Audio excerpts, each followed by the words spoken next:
लिए तो वो ग्रे स्केल पर रेडी होता है। ब्रोशर्स जो अमूमी तौर पे सिंगल कलर के रेडी किए जाते हैं वो सिंगल कलर पर यूज होते हैं।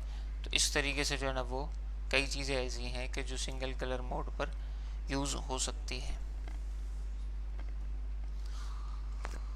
ठीक है, चलें अब हम आते हैं मज़ीद आगे।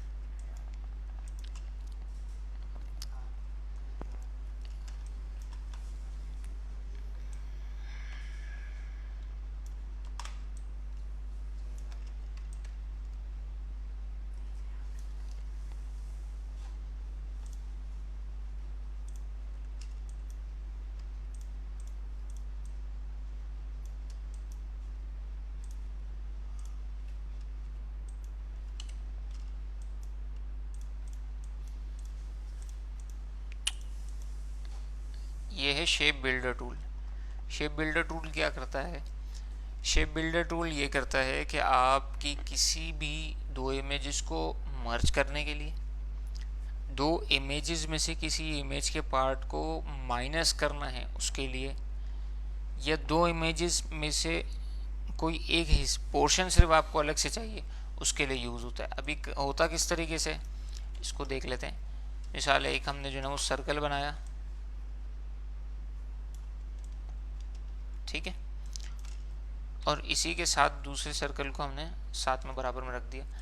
अब जब भी आप शेप बिल्डर टूल यूज़ करेंगे तो आपने दोनों सर्कल को सेलेक्ट करना पड़ेगा। शेप बिल्डर टूल पर क्लिक करें। मैंने पहले सेंटर में क्लिक किया था तो सेंटर का ऑप्शन पोर्शन हमारे पास अलग आ गया था। अब हम ये चाह रहे हैं कि इस पोर्शन पर क्लिक करें तो ये पोर्शन हमारे पास अलग से होकर आ जाएगा, ये पोर्शन हमारे पास अलग से होकर आ जाएगा जो इसी का कंटिन्यूटी एरिया था, और ये पोर्शन हमारे पास तो अपनी जगह मौजूद है। ये सिर्फ हमने इसको कटिंग करने के लिए ये यूज़ किया था। ठीक है एक ये ऑप्शन है इसका।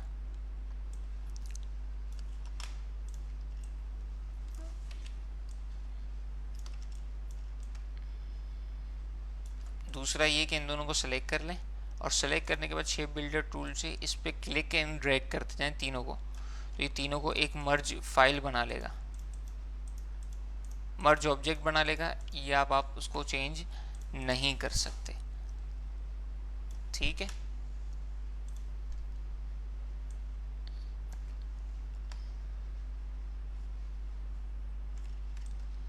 इसी की हमने एक कॉपी ली।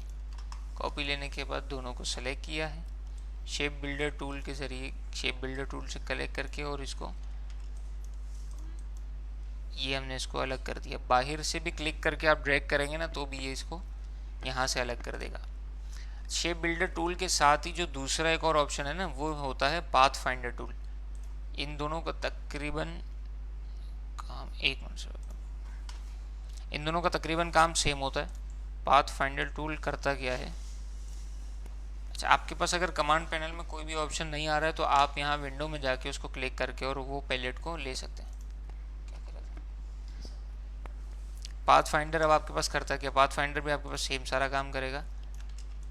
देखिए दो इमेज हमने ली, दोनों को पकड़ लिया, और यहाँ से ये कह रहा है यूनाइट कर दें, ये दोनों सिंगल ऑब्जेक्ट हो गया।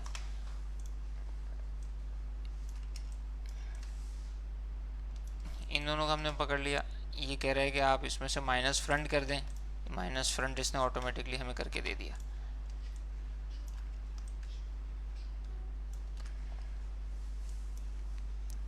यहाँ से तीनों को अलग अलग कर देंगे इंटरसेक्ट के ज़रिए, तो ये दोनों साइडें अलग हो जाएंगी, सेंटर का जो पोर्शन है वो आपके पास अलग से मिल जाएगा।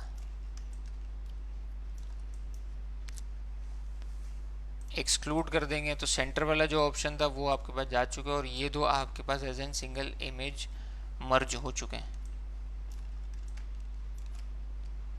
इस पर क्लिक करेंगे तो ये डिवाइड कर देगा। डिवाइड कैसे करेगा, इसको अलग कर देगा, इसको अलग कर देगा, ये वैसे भी अलग ही थे। ये उस सूरत में होगा जब दो आपस में मिल रहे होंगे। अब इन दोनों को पकड़ के हम जो है ना वो ट्रिम कर सकते हैं। ट्रिम में क्या होगा, ट्रिम में दोनों को मर्ज किया है और एक को हम अलग से करेंगे तो ऐसा हो जाएगा।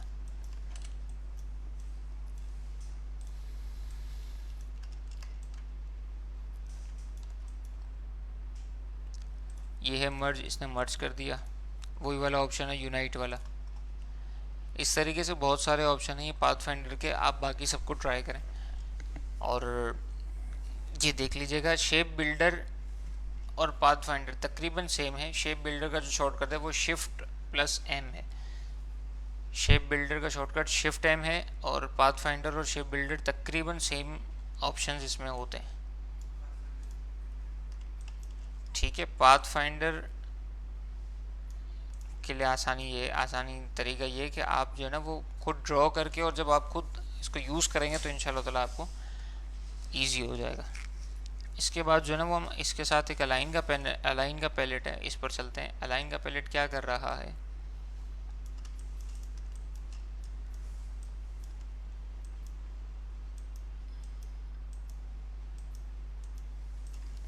अलाइनमेंट का पैनल में ये होता है कि अगर आपने तमाम को हॉरिजॉन्टली लेफ्ट अलाइन करना है, सेंटर अलाइन करना है, राइट अलाइन करना है, वर्टिकली टॉप करना है, सेंटर करना है या बॉटम करना है, एक एक करके हम इसको कर लेते हैं। लेफ़्ट करेंगे तो सब एक तरफ लेफ़्ट साइड पर आ जाएंगे। ठीक है, ये इधर से जो है ना वो शो ऑप्शन से आप आर्ट बोर्ड अगर हटा देंगे, सिलेक्शन कर लेंगे, तो जो एरिया आपने सेलेक्ट किया ये उसके साथ काम करेगा। जो आपने एरिया सेलेक्ट किया था वहाँ के सब में लेफ़्ट चला गया, सबके सेंटर में आ गया, सबके राइट पर आ गया। इसी तरह सबके टॉप पर आ गया, सबके सेंटर में आ गया और सबके बॉटम पर आ गया।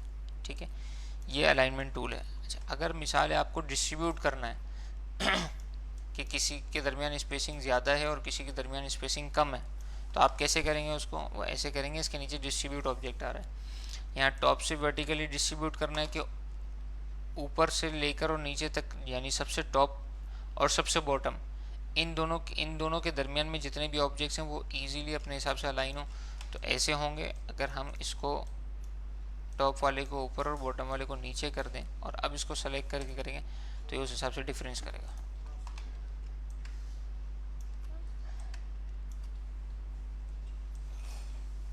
ठीक है, अच्छा, अगर हम इसको सेंटर पे आते हैं, वर्टिकली डिस्ट्रीब्यूट सेंटर, तो ये वैसे तो हुए हुए, हमें इसकी अरेंजमेंट को अलग करना पड़ेगा। अब ये सेंटर के हिसाब से हो गए,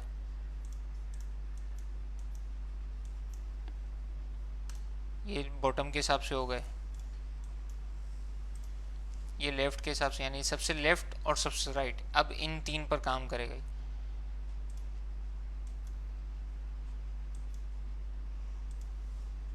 अब ये इन तीन पर काम कर रहा है, और राइट में करेंगे तो ये इसी तरीके से हो जाएगा। इसमें उस वक्त फ़ायदा होता है अमूमी तौर पे कि जब आपके पास एक ही सीरीज़ में हो, कुछ यूँ बन गए हों, कुछ यूँ बन गए हों।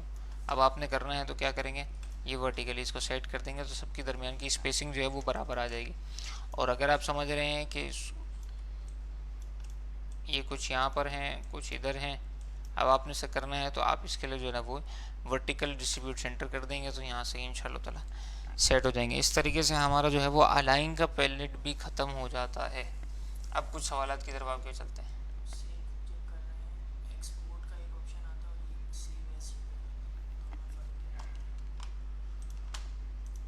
सेव एज में जेपे कहाँ रहा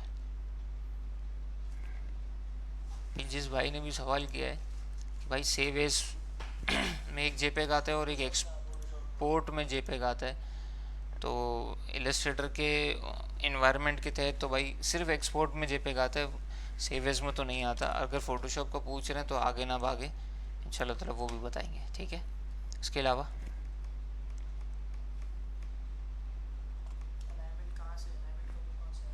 अलाइनमेंट का डायलॉग बॉक्स यहाँ से आया था। अगर आपके पास कोई भी इधर से डायलॉग बॉक्स नहीं है, आप विंडो के बटन में क्लिक करेंगे, यहाँ पर सारे ये इतने सारे जितने आ रहे हैं, ये सारे के सारे यही है। लेयर्स भी यहीं से खुलेंगी, आपको इन्फो पैलेट चाहिए वो भी यहीं से खुलेगा, आपको कलर का पैलेट चाहिए वो भी यहीं से खुलेगा, सब यहीं से खुलेगा। आप यहाँ से अलाइन के पैलेट पे क्लिक करें, अलाइन का पैलेट खुल जाएगा। उसके बाद इसमें आप इसको काम कर लें। सेम पाथफाइंडर भी अगर आपको नहीं मिल रहा तो पाथफाइंडर पे क्लिक करें और फिर आपको मिल जाएगा। अमूमी तौर पे हर ऑप्शंस में जो है ना वो आपके पास ये एक तो ये अलग से डायलॉग बॉक्स भी आ जाता है। दूसरा, अगर आपके पास यहाँ पर यहाँ से आप चेक कर लिया करें कि कुछ कमांड पे कुछ पैनल्स ऐसे होते हैं कि जिसके ऑप्शंस कम शो कर रहा होता है इनिशियल। शो ऑप्शन पे क्लिक करेंगे तो ये मज़ीद आपको शो कर देगा। तो आपको प्रैक्टिस में आपको काम करने में और आसानी हो जाएगी।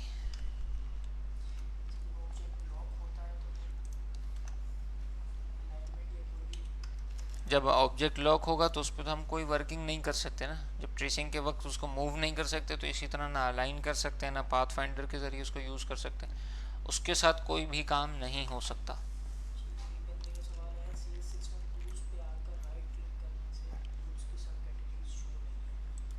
भाई राइट क्लिक करने का तो अच्छा, वो एक सवाल आया कि CS6 पर किसी भी टूल पर आकर राइट क्लिक करने से जो है ना वो टूल की कैटेगरी शो नहीं हो रही है, मज़ीद टूल शो नहीं हो रहे हैं। तो राइट क्लिक करने का किसी ने नहीं कहा है, आप सिर्फ इसी टूल के ऊपर आकर क्लिक करें।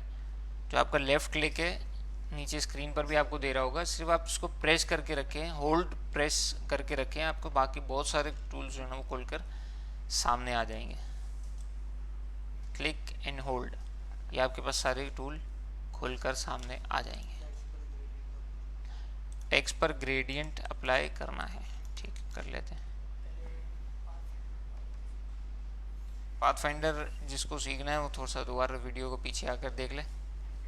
और पाथफाइंडर और अलाइन टूल जो है ना वो सबसे अच्छा मशवरा ये कि आप खुद इसको इम्प्लीमेंट करके देखेंगे तो ज़्यादा बेहतर आपको समझ आएगा।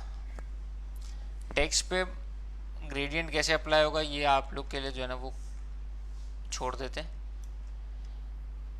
तो थोड़ा सा वर्किंग आप भी करेंगे ना।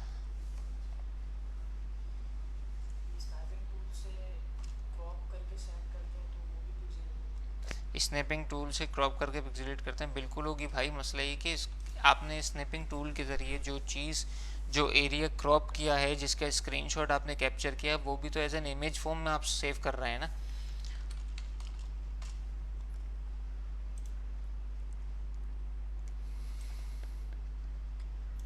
इतने एरिया को मैंने लिया, अब जब मैं इसको सॉरी इतने से एरिया को मैंने जब लिया, जब इसको सेव करेंगे हम तो सेव में भी तो ये हमसे इमेज फॉर्म ही पूछ रहा है ना।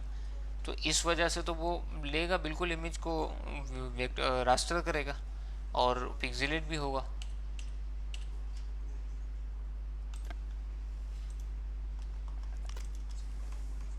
और